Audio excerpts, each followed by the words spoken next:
ఏమండి, అవసరం ఉన్నంత వరకే వాడుకో. అనవసరమైన డాబు సరిగిపోయి అప్పులు పాలైపోయి అవమానం నా దేవుణ్ణి దూషణ పాలు చేయమాక. దయచేసి అవసరం ఉన్నంత వరకే, ఉన్నప్పుడు ఉన్నట్టుగా చేసుకో, తప్పులేదు. అప్పు చేసి ఊరంతా బంతి పెట్టాల్సిన అవసరం ఉందంటారా? అప్పు చేసి పొట్టు పంచెలు కొనాలంటారా?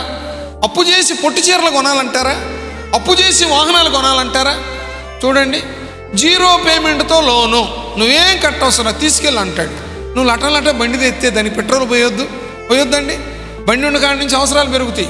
బండి ఉన్న కాడి నుంచి వాళ్ళు అడుగుతారు, మరి ఈ పోతే తగాదాలు. అబ్బో కొన్నావులేరా ముష్టి బండి, అంతకుముందు గనుడివే, ఇప్పుడు బండి కొని ముష్టడివి అయిపోయావు. నువ్వు కొన్నాలేరా ముష్టి బండి అని ముష్టడివి, నువ్వు నీకు ముష్టి బండి ఈ పోతే ఇస్తే భలేవాడివి. అసలు ఏసావల్ గారికి ఏ పేసీ లేదు, అసలు పెట్రోల్ కొనే పని లేదు, లైసెన్స్ తీసుకునే పని లేదు. ఏందా ఏసావల్ తీసుకొని నాకు రాదు, నాకు వద్దు అన్నాడు. ఉన్నప్పుడు తీసుకో, పర్వాలేదు. దేవుడు నీకు ఆ స్థాయి ఇచ్చినప్పుడు, ఆ అవసరం ఉన్నప్పుడు నీకు ఇస్తాడు. అసలు నేను అందరి కోసం ప్రార్థన చేస్తాను, అందరి బిడ్డలు కార్లు కొనుక్కోవాలి.